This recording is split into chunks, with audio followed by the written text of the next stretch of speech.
దీపను principal కూడా మెచ్చుకుంటాడు. గతంలో అవమానించినందుకు క్షమించమని అడుగుతాడు. శ్రీధర్ వెళ్తుంటే మళ్ళీ ఎప్పుడు వస్తారని అడుగుతుంది. స్వప్నకు తెలియదు కానీ నీకు తెలిసి ఎందుకు అడుగుతున్నావని సీరియస్ అవుతాడు. నువ్వు పిలవగానే రమ్మన్నంత తేలిక కాదు రావడం. స్వప్నకు ఈ నిజం ఎప్పుడో చెప్పి ఉండాల్సింది. కానీ ఏదో ఒకరోజు అన్నీ అక్కడ స్వప్న ఉండడం చూసి ఆపేస్తాడు. స్వప్న మాటలు విన్నదేమోనని కంగారు పడతారు. శ్రీధర్ వెళ్తుంటే ఆపి నాతో చెప్పాల్సిన నిజం ఏంటి, ఏదో ఒకరోజు అని తెలియాల్సిందే కదా అని ఎందుకు సగంలో ఆపేసావని నిలదీస్తుంది. నేను నీ దగ్గర ఒక నిజం దాచాను. ఆ విషయం నేను చెప్పడం కంటే మీ అమ్మ చెప్పడమే మంచిదని కావేరిని ఇరికిస్తాడు. కావేరి కంగారుగా మాట్లాడుతుంది.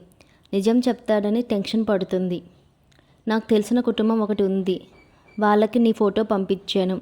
నువ్వు వాళ్ళను తెగ నచ్చావు. ఈ విషయం గురించి మాట్లాడుతున్నానని కవర్ చేస్తాడు. డాడీని అనవసరంగా అనుమానించానని స్వప్న ఫీల్ అవుతుంది. క్యాంప్కి వెళ్తున్నానని చెప్పి మొదటి భార్య దగ్గరకు బయలుదేరతాడు. దీప సంతోషంగా రోడ్డు మీద నడుచుకుంటూ వెళ్తుంటే నరసింహ అడ్డుపడతాడు. చప్పట్లు కొట్టి వెటకారంగా దీపను అవమానిస్తాడు. ఫాదర్స్ డే ఫంక్షన్కి నేను కూడా వచ్చాను. అది తండ్రి గురించి మాట్లాడుతుంటే అప్పుడు అర్థమైంది నువ్వు దాన్ని ఎలా తయారు చేశావో అని అంటాడు నరసింహ దీపతో. నీలాంటి వాడి గురించి తెలిస్తేనే కూతురు అసహించుకుంటుందని అంటుంది. తండ్రి కార్తీక్ అని తన పేరు చెప్పు అని పడుతున్నావు అంటాడు. తనకి తనలాగా ఉండనివ్వమని దీప వార్నింగ్ ఇస్తుంది. అది నా బలహీన అనుకుంటున్నావేమో కానీ అది నా బలం.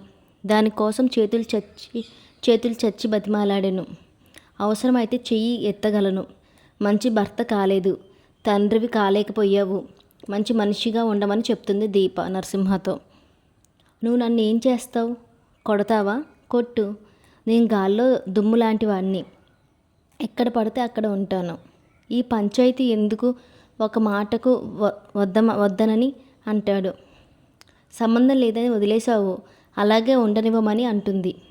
అయితే నీ కూతురు నాకు పుట్టలేదని ఒప్పుకో. ఒకవేళ నాకు పుట్టి ఉంటే నాకు ఇచ్చే. నువ్వు చెప్పే సమాధానంతో నేను సైలెంట్ అయిపోతాను. నాకు కావాల్సింది నా కూతురు. నువ్వే తేల్చుకో. నువ్వే సమాధానం చెప్పకపోతే నేను సైలెంట్గా ఉండనని బెదిరిస్తాడు నరసింహ. నాకంటూ మిగిలిన ఒకే ఒక బంధం, అది శౌర్య. దాన్ని నాకు వదిలిపెట్టు అని బతిమాలుతుంది దీప. నాకు పుట్టలేదని చెప్పు, నోరు మూసుకుని వెళ్ళిపోతాను. దాని ఒంట్లో నా రక్తమే ఉంటే చెప్పు, నేను తీసుకుని వెళ్ళిపోతాను. నీకు టైం లేదు, ఆలోచించుకో అని నరసింహ దీపతో అంటాడు. కూతుర్ని ఇస్తావో తేల్చుకో అంటాడు. కార్తీక్ని అడ్డం పెట్టుకుని దీపను మాటలంటాడు. బూచోడు వస్తాడు పాప జాగ్రత్త అనేసి బెదిరించి వెళ్ళిపోతాడు. పెళ్లి గురించి క్లారిటీ కావాలని శ్రీధర్, కాంచన కార్తీక్ని నిలదీస్తారు. త్వరగా పెళ్లి చేసుకోమని చెప్తాడు. లేదంటే నీ మీద పడిన నిందలు ఎక్కడ నిజమవుతాయని శ్రీధర్ నోరు జారుతాడు. పెళ్లి గురించి ఒక విషయం చెప్పేస్తానని కార్తీక్ చెప్తాడు. శౌర్య బొంగమూత పెట్టుకొని కూర్చుంటుంది. దీప చూసి ఏమైంది శౌర్య, పాప డల్గా ఉందని అడుగుతుంది.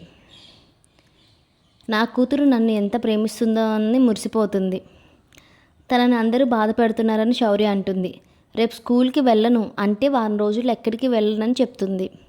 వారం రోజులు ఎందుకు స్కూల్ మానేయాలనుకుంటున్నామని దీప శౌర్యని అడుగుతుంది. ఎందుకో తర్వాత చెప్తాను. నువ్వు నాకు చెప్పకుండా అమ్మమ్మ ఇంటికి కూడా వెళ్ళొద్దు అంటుంది. అప్పుడు ఎందుకు అని కార్తీక్ ఎంట్రీ ఇస్తాడు.